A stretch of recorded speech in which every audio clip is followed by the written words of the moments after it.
Ya, bab 4 ya, statistika regresi, pertemuan 2, regresi linear. Kita nomor soal nomor 721 sampai 760. Regresi linear adalah teknik analisis data yang memprediksi nilai data yang tidak diketahui dengan menggunakan nilai yang diketahui.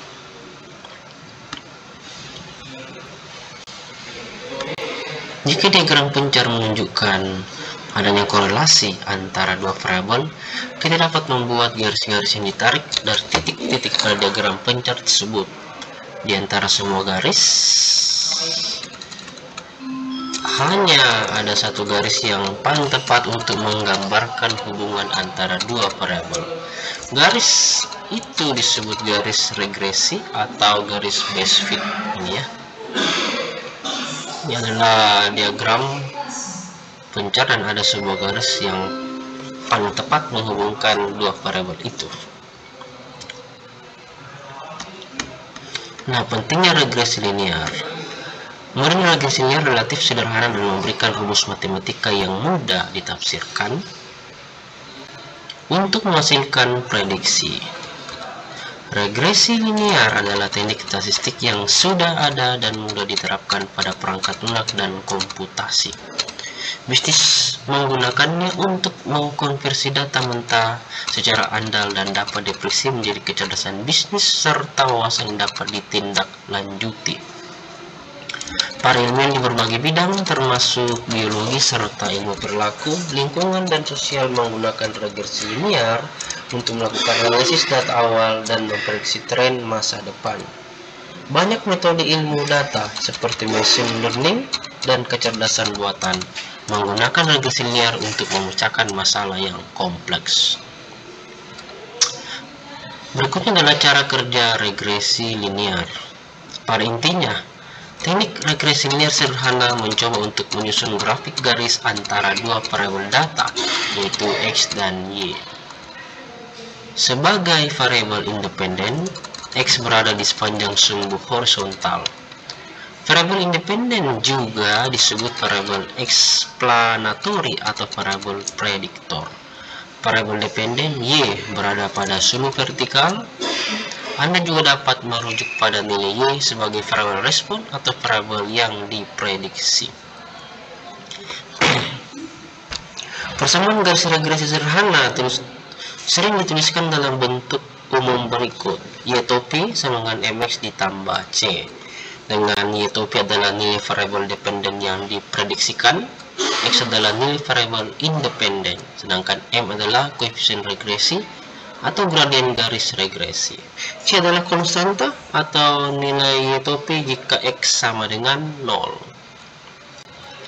Ini contoh gambar grafiknya, persamaan regresi sederhana. Ada titik pusat O 0,0, Y, sumbu Y dan sumbu X. Ini sumbu X di sini ya, atau yang horizontal. Nah, ada latihan soal nomor 721.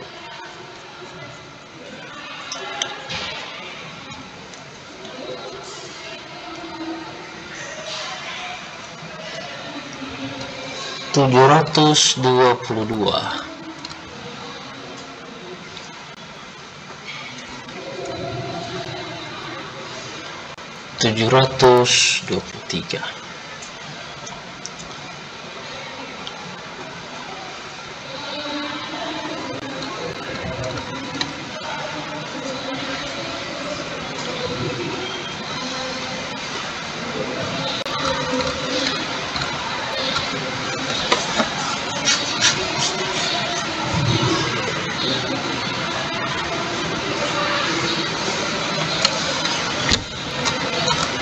Lalu ada kata-kata yang bagus untuk kita semua pelajari bersama ya. Ini adalah kata-katanya. Jalanmu masih panjang, masih banyak ujian yang akan kalian hadapi. Persiapkan semuanya agar kau selalu siap dengan semua ujian. Ya, jalanmu masih panjang, masih banyak ujian yang akan kalian hadapi. Persiapkan semuanya agar kau selalu siap dengan semua ujian. Cakep. Selanjutnya adalah metode kuadrat kecil.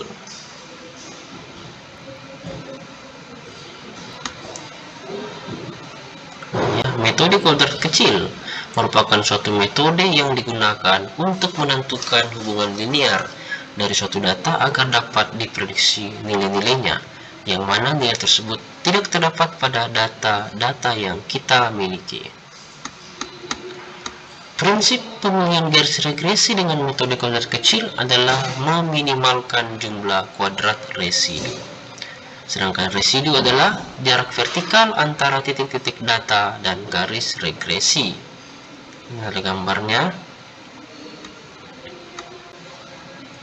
Ya, uang jajan dalam ribuan rupiah itu berada di sumbu X, dan uang yang ditabung ribuan rupiah dalam sumbu Y atau vertikal. Garis regresi yang berwarna merah, residu negatifnya yang di bawah garis regresi, dan ini adalah residu positif yang di atas garis regresi. Nilai dari residu atau persamaan umumnya adalah sebagai berikut. Residu epsilon sedangkan Y dikurang Y topi dengan Y nilai variabel dependen yang diamati, dan Y topi adalah nilai variabel dependen yang diprediksi. Terus ada latihan soalnya.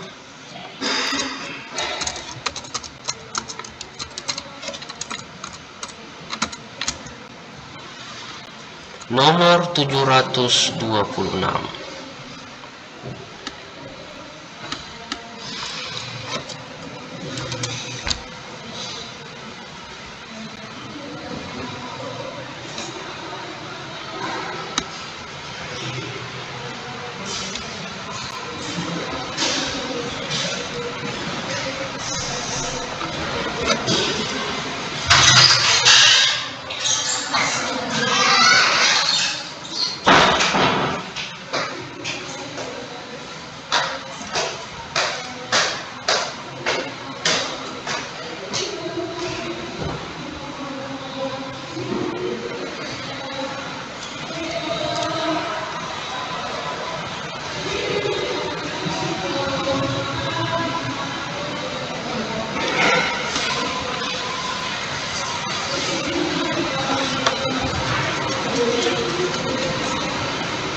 Dan ada gambar yang bagus, kata-kata yang bagus untuk kita semua.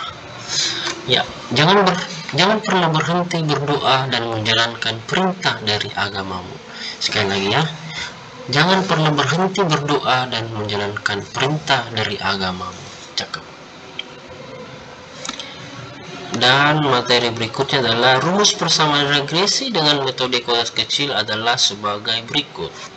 Y topi sama dengan Y bar sama dengan S XY per XS kuadrat dikali X dikurang X bar, dengan X bar adalah rata-rata dari nilai X, Y bar adalah rata-rata dari nilai Y, XY adalah kovariansi dari X dan Y, XS adalah standar deviasi dari X. Lalu dengan menggunakan rumus jumlah kuadrat selisih diperoleh rumus persamaan regresi Y topi dikurang Y bar sama dengan SS XY per SS XX dikali dengan X dikurang X bar, dengan XS XY adalah jumlah perkalian antara selisih variabel independen X terhadap rata-ratanya dan variabel dependen Y terhadap rata-ratanya. Dirumuskan SS XY sama dengan sigma XY dikurang N X bar dikali Y bar. Selanjutnya, SSXX adalah jumlah kuadrat selisih variabel independen X terhadap rata-ratanya, dan rumusnya adalah SSXX sama dengan sigma X kuadrat dikurang N dikali X bar kuadrat. X bar adalah nilai rata-rata dari X dan Y bar adalah nilai rata-rata dari Y. Selanjutnya ada interpolasi dan ekstrapolasi. Interpolasi adalah suatu metode untuk mendapatkan nilai di antara dua data atau lebih yang sudah diketahui nilainya. Selanjutnya, penggunaan garis regresi untuk memprediksi nilai yang berada dalam rentang data disebut interpolasi.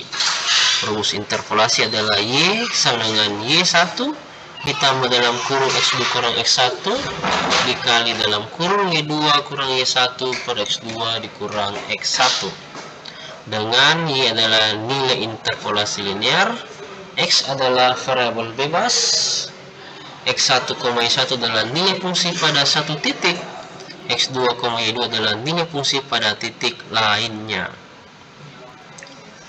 Selanjutnya, interpolasi adalah proses memperkirakan nilai suatu variabel melampaui interval pengamatan aslinya berdasarkan hubungannya dengan variabel lainnya. Penggunaan garis regresi untuk memprediksi nilai yang berada di luar rentang data disebut ekstrapolasi. Dan ada latihan soal nomor 731.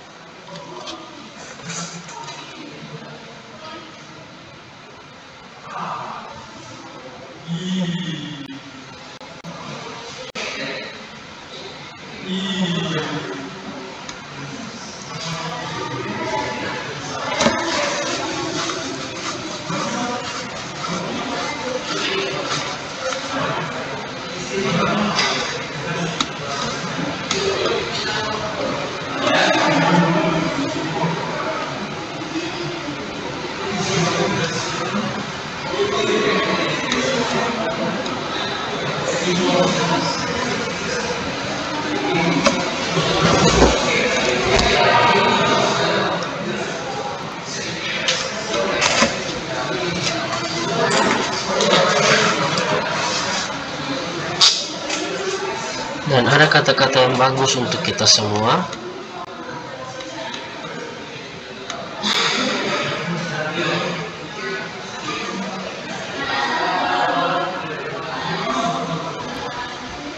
Ini ya, orang tuamu akan selalu ada untuk menjaga kalian sampai di mana mereka bertahan sekuat tenaga. Sekali lagi, orang tuamu akan selalu ada untuk menjaga kalian sampai di mana mereka bertahan sekuat tenaga. Cakep ya. Semoga bermanfaat.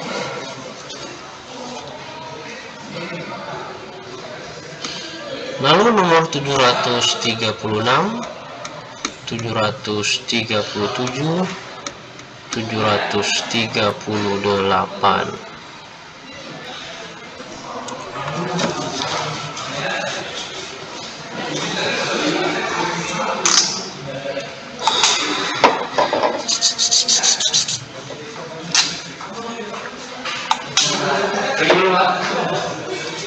Pasti ribut tuh. Pasti ribut di atas tuh. Semangat nak.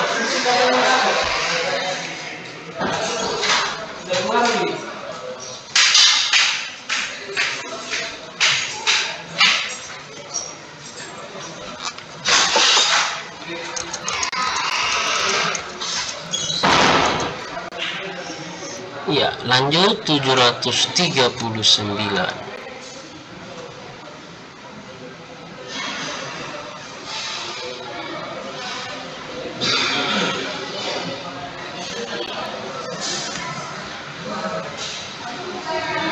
Dan 740.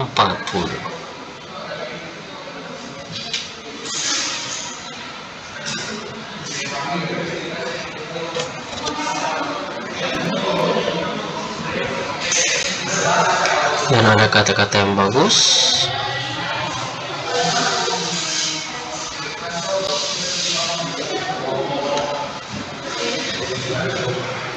Nih ya, jangan pernah buat malu keluargamu, tapi buatlah mereka bangga dengan kerja keras kalian. Sekali lagi, jangan pernah buat malu keluargamu, tapi buatlah mereka bangga dengan kerja keras kalian. Cakep. Nomor 741.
kata yang bagus untuk kita semua. Belajarlah dengan giat, karena dari belajar kalian akan menemukan semua jawaban. Sekali lagi, belajarlah dengan giat, karena dari belajar kalian akan menemukan semua jawaban. Selanjutnya nomor 746.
Dan ada kata yang bagus untuk kita semua.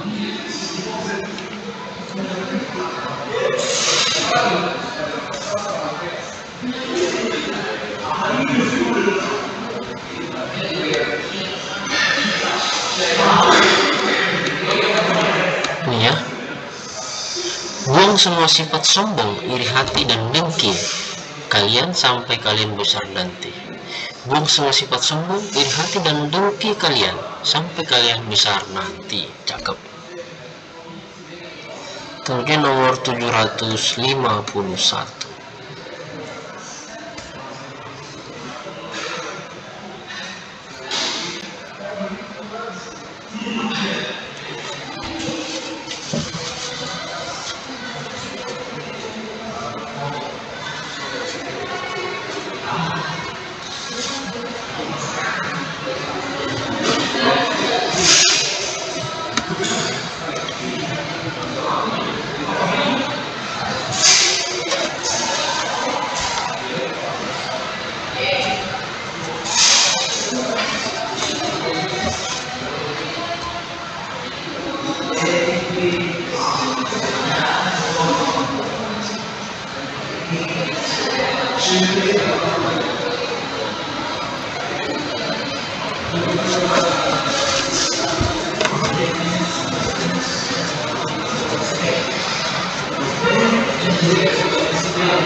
kata-kata yang bagus lagi.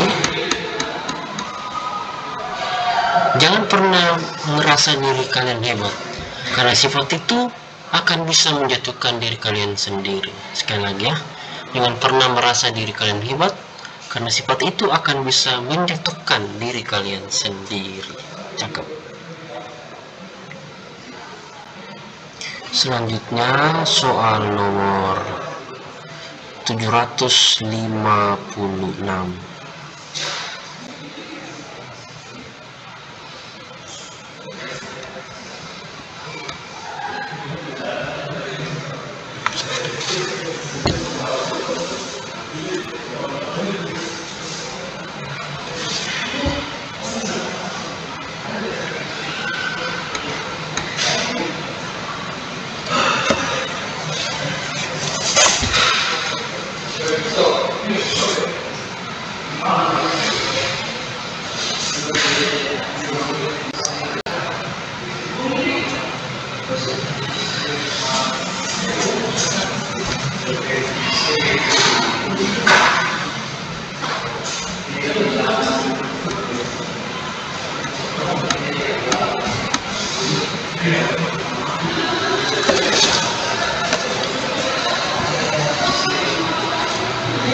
Kalau printer prefer itu ini bisa dapat dari sini.